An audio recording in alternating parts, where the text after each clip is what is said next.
and a mile away from my house, they stopped me, handed me over a gun and asked me to kill my whole family and all those people. We were always waiting for being killed every day.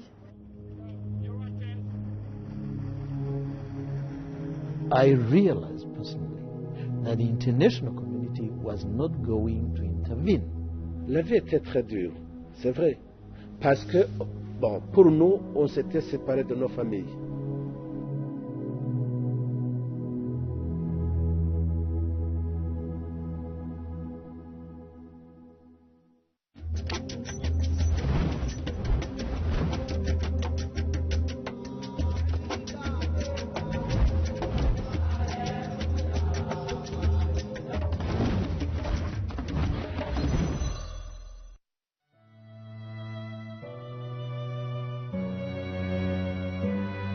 Nicolene is just built on what they call the plateau of Kigali in the city center, very close to all the embassies. Nicolene was a kind of business center for diplomats, for arms dealers, for all the people you can think of in the capital city of any African nation. It was the best hotel in the city.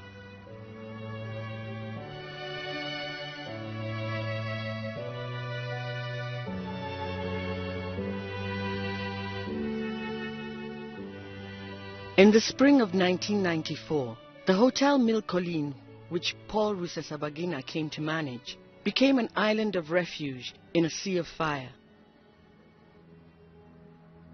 In just 3 months, nearly 1 million people were killed during the Rwandan genocide.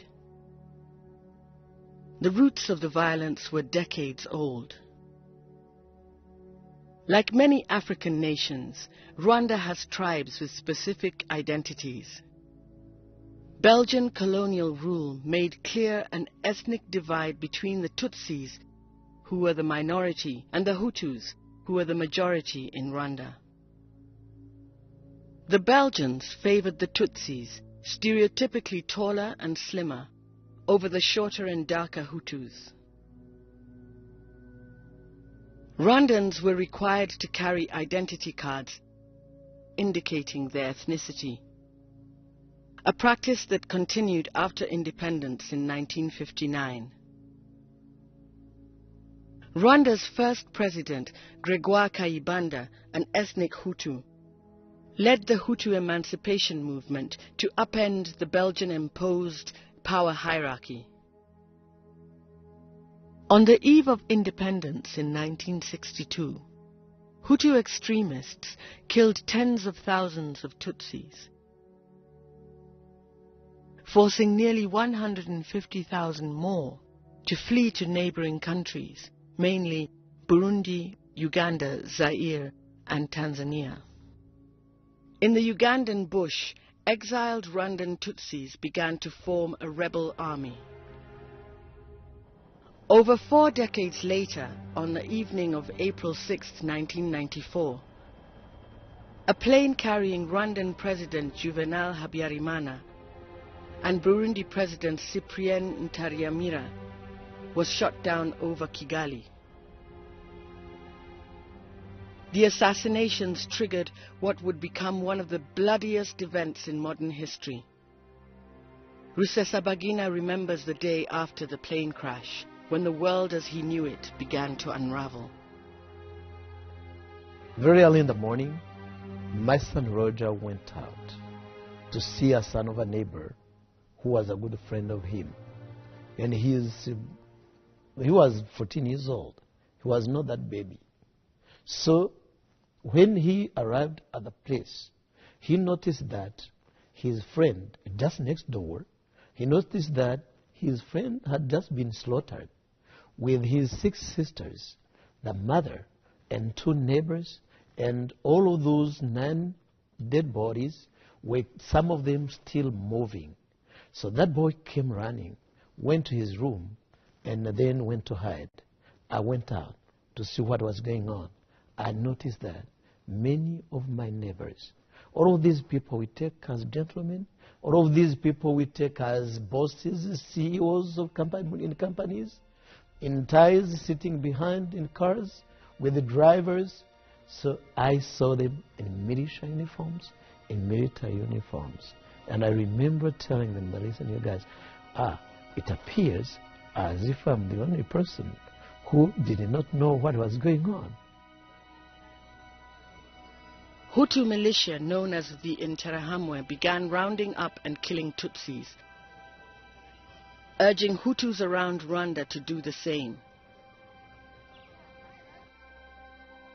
As the violence spread from Kigali to the far corners of the country, over 24 people sought shelter in Rusesabagina's home. On April 9th, 20 militiamen arrived at Paul's gate, demanding he unlock the food stores at the Diplomat Hotel, where Rusesabagina worked as a manager. The militia had taken over the hotel. Though Rusesabagina was Hutu, his wife Tatiana and those hiding in the house were all Tutsi.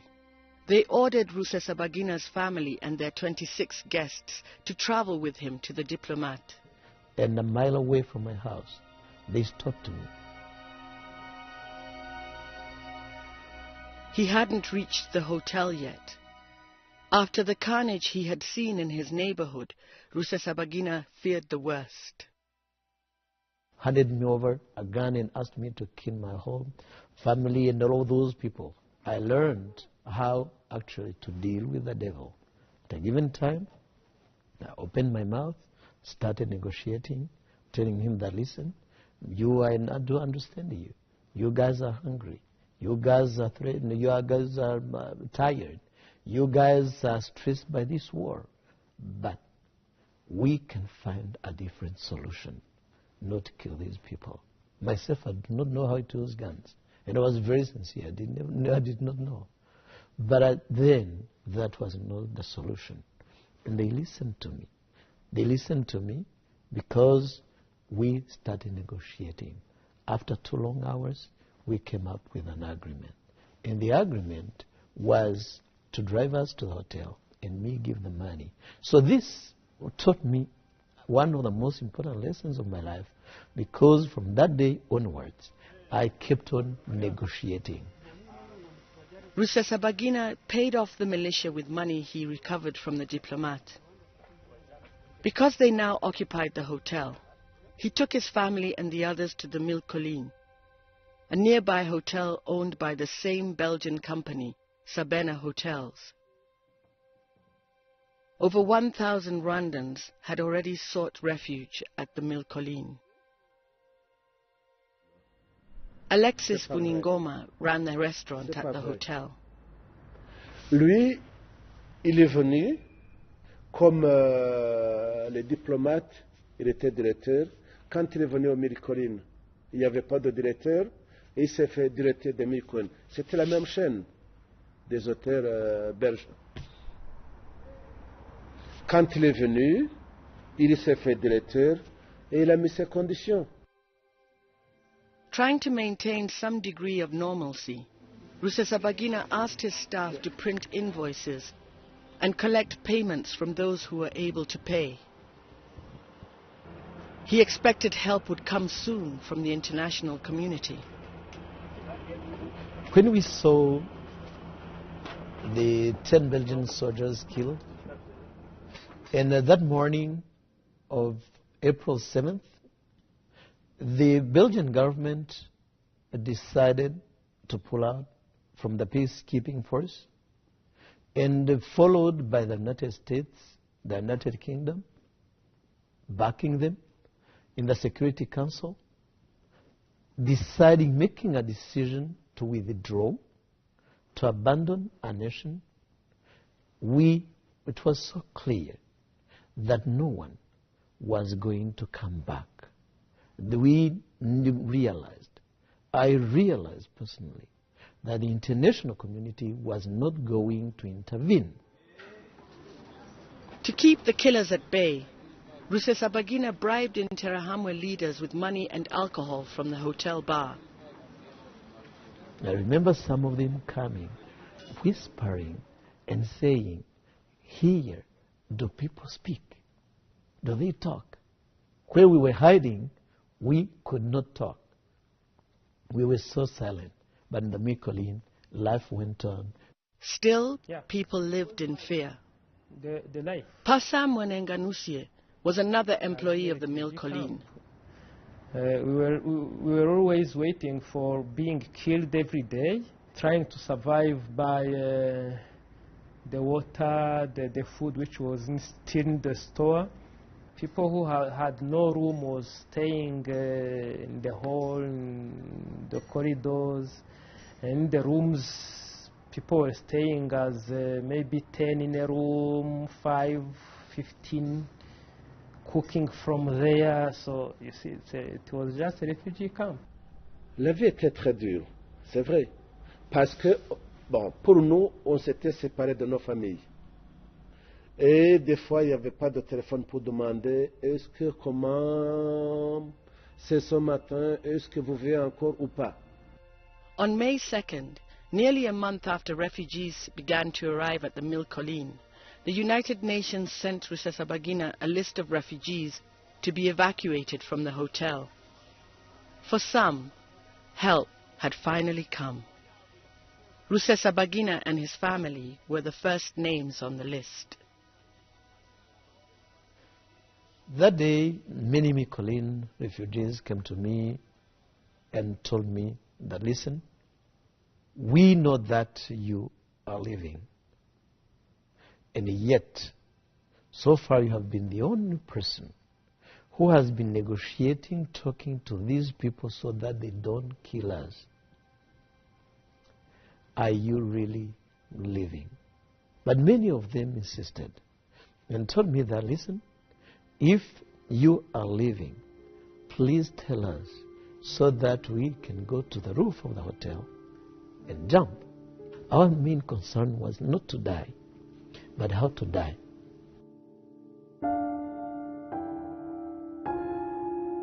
Outside, killers were torturing their victims.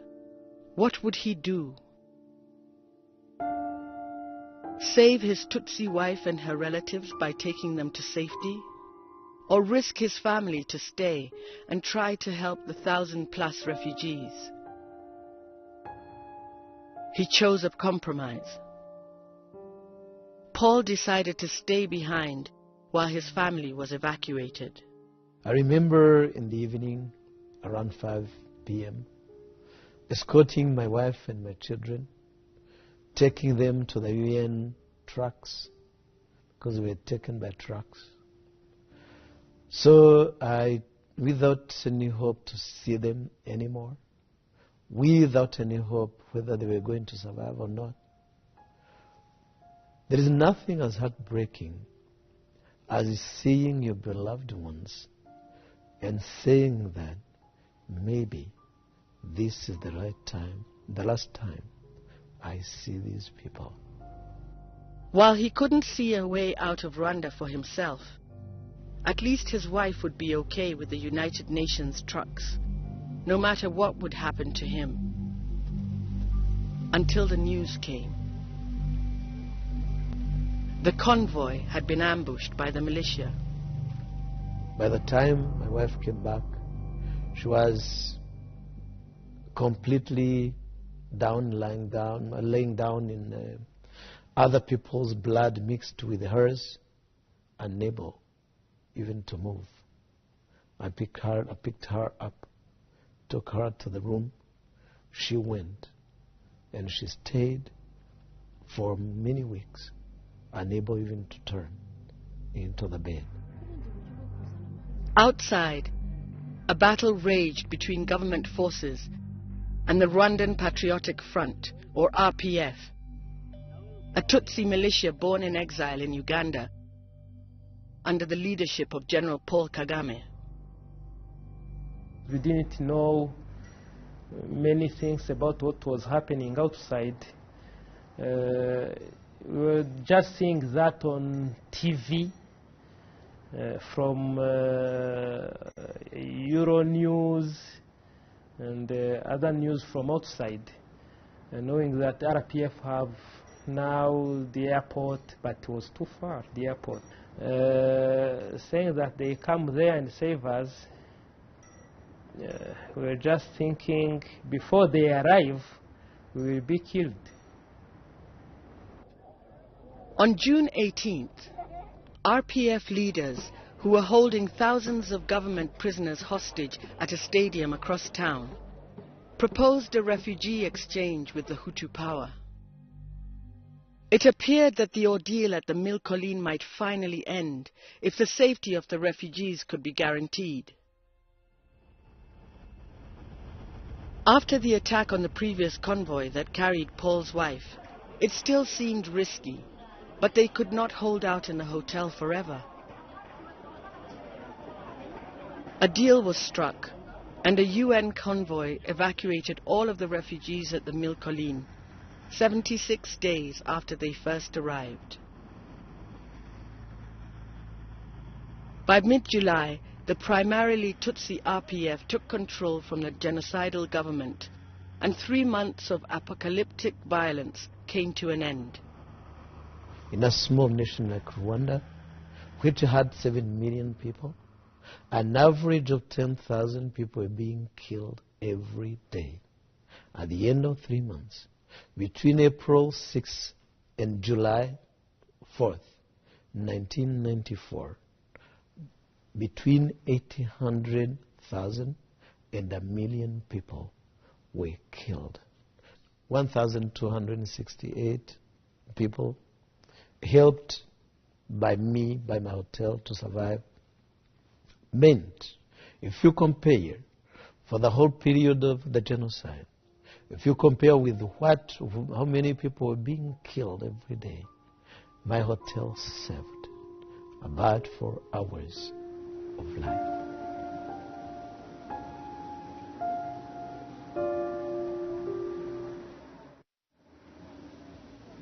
Rusesabagina and his wife drove south from Kigali to his hometown. It was empty. Millions of Hutus, fearing acts of retribution, were fleeing to Tanzania, Uganda, and Burundi. So I started asking my brother some questions. Where are our neighbors? What is going on? And he looked and he was telling me, this so-and-so has been killed by the militias, so-and-so killed by the army, so-and-so killed by the Tutsi rebels. And at a given time, I saw him very nervous. My own elder sister had been killed by the RPF. My younger brother had been killed by the Rwandan Patriotic Front. Many brothers-in-laws and many family members had been killed by this one or the other one. Paul recalls meeting one man on the run. And he told me that, listen, Paul, my dear brother, do me a favor. Leave this place. For your own safety, leave this place.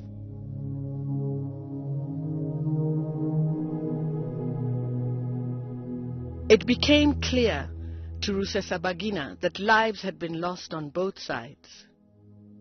What would he do? Leave his homeland and any chance of reconnecting with his family? Where would he go? Back to Kigali? Out of Rwanda altogether? I came back to Kigali very much disappointed, but still believed that we could make it, we could make a better country. He returned to work, reopening the Hotel Mille Collines and Diplomat. But things never returned to normal. 2 years later, in September of 1996, citing threats of violence and extortion, Rusesabagina left Rwanda with his family and fled to Belgium. In Brussels, his employer, Sabena Hotels, had no work to offer Rusesabagina. He began to work as a taxi driver. In 2001, Hollywood director Terry George heard about the miraculous story of the Mille Collines. I flew to Belgium and met Paul in Brussels, where he was a cab driver then, and listened to his story and struck a deal with him, and that became the genesis of Hotel Rwanda. Rusesabagina was hesitant. I was very bitter and angry against the international community as well. Those people who abandoned us, now the genocide is over. they want to do business after the genocide. He eventually agreed, and Hotel Rwanda was produced based on real-life events and released to critical acclaim. 10 years after the genocide, Paul Rusesabagina became a widely celebrated hero. But many in Rwanda were shocked by Hollywood's account of what happened at the Mille Collines. When I saw it, lies. Fully. Non, non, non, non, non. C'est pas vrai. C'est pas vrai. We actually decided to carry out the research because lots of survivors of genocide were saying the film did not actually portray what happened at the Hotel de Mille Collines. Dr. Alfred Ndahiro, a Rwandan academic and advisor to President Paul Kagame, conducted surveys and in-depth interviews, which culminated in a book disputing the accuracy of the film. So initially, he took in people who could afford to pay for accommodation and pay for their food. Lui, il gérait l'hôtel comme c'était géré un hôtel d'éléphant ordinaire. He was asking us to make invoices as if it was normal time. And if you don't have money, he asks you to leave the room and stay in the corridor or in any other place than in a room. It was not a fault of the refugees to be there. They were not there as if they were in holidays. People have said, if he did not save them, how come they survived? And there are a number of reasons, really. One of them being that the hotel was protected by the UN. So people decided to go there because they felt that was a safe place. Another reason, of course, is that the people who were there had, in a sense, become not only hostages, but also exhibits. It was like a sample to show to foreigners that Tutsis or refugees are still alive. They are not being killed by the former government. Because Mille Collines was a known hotel. The people, most of the people who were inside was from the business community, it was known people. It was easy to say if that one is still alive, it means that there is no killings in Rwanda. After the film was released, Rusesabagina received a number of international human rights awards, giving him an important platform to talk about current affairs in Rwanda. With President Bush and his wife, with me and my wife. These are the few ones I do have here, but if you go to Belgium, you will see another couple of them, because I do, as you know, I do have 2 homes. I do have, let me check. Rusesabagina began speaking out against Rwandan President Paul Kagame and his RPF party, alleging they were guilty of killing innocent Hutu civilians when they liberated the country in 1994. He also accuses the state of interfering in the affairs of Eastern Congo and suppressing freedom of speech. Today, Rwanda is more or less like a simmering volcano. As said Susan Rice when she was in Rwanda in November 2011, in her speech, she said that if there is no political space in this country, if there is no freedom of speech, as long as human rights will be always abused, if you don't stop what she called night callers, because to threaten people, there are others who always call them in the night to threaten them. If this does not stop, all of this you have built will be destroyed and you will never see anything on this land. His position on the government has made it impossible for Rusesabagina to return to Rwanda. Today he moves between homes in Brussels and San Antonio, Texas, with his wife Tatiana. If I happen to go back, I know I'm one of the most wanted. I'm actually number one on the list of the most wanted Rwandans. And this is from the president's speech. Rusesabagina's role in the Mille Collines and his portrayal in the movie have become a political football. Paul maintains his heroism as he criticizes the Kagame government. The government fights back by questioning his heroism. But like everyone else, I thought perhaps he was a hero. That's why I was very surprised when I heard from lots of survivors who said, no, this is not true. Many blame Hollywood for engaging in myth-making. Hollywood production, pour moi, c'est ça. Donc, si je dois faire un film, je dois mettre des choses qui feront que le film soit bien vendu. C'est ce que moi je me dis.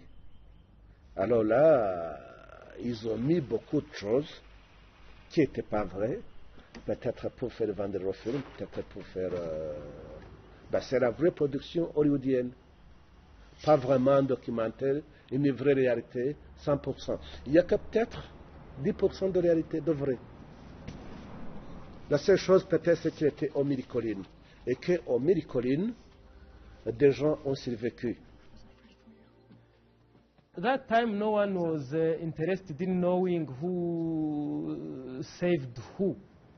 It became a good business just when he decided to make that movie.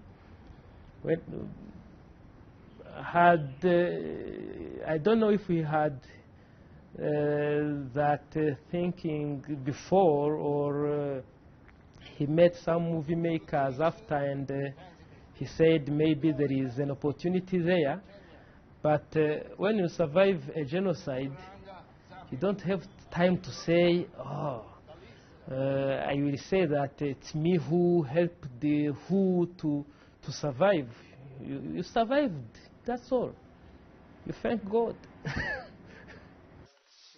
Today, Rusesabagina runs the Hotel Rwanda Rusesabagina Foundation, an advocacy organization aiming to build sustainable peace in the Great Lakes region of Africa.